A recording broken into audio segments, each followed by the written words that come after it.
আপনি আমার গাড়িতে উঠবেন, কোন কাউন্টার আপনাকে বলেছে 5 গুণ ভাড়া? কে চেয়েছে? নেওয়া না, চেয়েছে আমাকে দিলে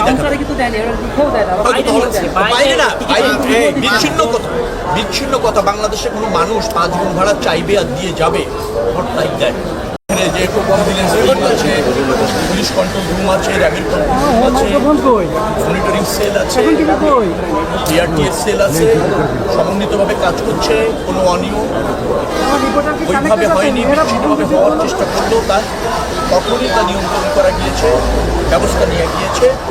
যাত্রীরা নির্ধারিত ভাড়ায় অবাধে এই বাস স্টপেজ ত্যাগ করতে শুরু করছে। যমুনা সেতু কেন্দ্রে এখানে একটা চাপ মানে অবস্থানগত কারণে, কারণ 7টা রুটে অথবা লাইনের গাড়ি গিয়ে 2 লাইনে যখন ওখান থেকে পার হতে হয়, তখন ওখানে একটা গতি কমে যায়, স্লো যেতে হয় গাড়ি।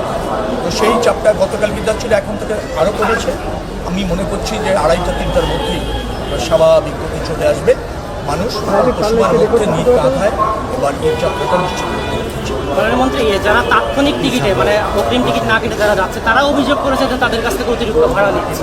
এরকম অভিযোগের কথা আমি বায়ু বিভাগে শুনেছি। কাউন্টারে বলেন বা কোনো পরিবহন নিয়েছে, নামটা বলতে বলেন, কোথায় চেয়েছে দেখাতে বলেন, আপনাদেরই বলতে বলেন। আর আরেকটা কথা আমি বলতে চাই, অনুসন্ধানী সাংবাদিকটা নিশ্চয়ই এখানে 2-1 আছেন কিনা আপনারা ক্যামেরাটা ছেড়ে দিয়ে মুখটা একটা মাস্ক লাগিয়ে যাত্রী হিসেবে যান। কোন কাউন্টার অথবা কোন বাস স্ট্যান্ড থেকে অতিরিক্ত ভাড়া চাওয়া হচ্ছে একটু জেনে এসে আমাদেরকে জানান। নিশ্চয়ই তার বিরুদ্ধে শাস্তিমূলক ব্যবস্থা নেওয়া হবে।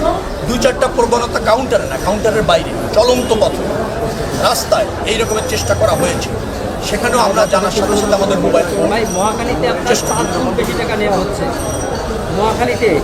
আমি মহাখালী থেকে আসলাম, আপনি বললেন এখানে 5 গুণ, আর আমি মহাখালীর থেকে আসলাম। কোনো একটা কাউন্টারে কেউ বলতে পারিনি যে 1 টাকা বেশি নেওয়া হচ্ছে। আমি যাত্রীদের কাছে জিজ্ঞেস করেছি, তারা বলছে নির্ধারিত ভাড়া নেওয়া হচ্ছে। আপনি যদি রেকর্ড থেকে চলেন, আপনি আমার গাড়িতে উঠবেন, চলেন। আপনি আমার গাড়িতে উঠবেন, কোন কাউন্টার আপনাকে বলেছে 5 গুণ ভাড়া? কে চেয়েছে? নেওয়া না, চেয়েছে আমাকে দিলে বাইরে না। বিচ্ছিন্ন কথা। বাংলাদেশে কোনো মানুষ 5 গুণ ভাড়া চাইবে আর দিয়ে যাবে? দেয় এই বাইরের কথা বলি। আপনি যে চাচ্ছেন না, একটা জিনিস, যে চাচ্ছে তিনি কি বাসের লোক কিনা সেটাও আমার জানার প্রয়োজন আছে।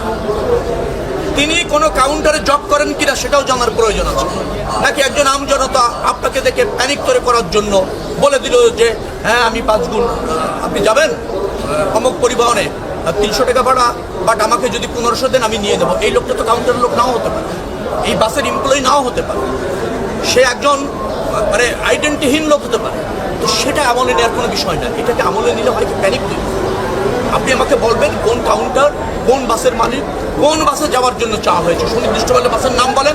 উই উইল টেক নেসেসারি আপনারা যে কাজটা করছেন কষ্ট করে, আমি সেই কাজটা করার জন্য টোটাল 3টি মন্ত্রণালয়ের ছুটি বাতিল করে পরিবহন সেক্টরে যারা আছে এই মানুষের যাত্রাটাকে নির্বিঘ্ন করবার জন্য দেয়ার ওয়ার্কিং অল ডে দেয়ার।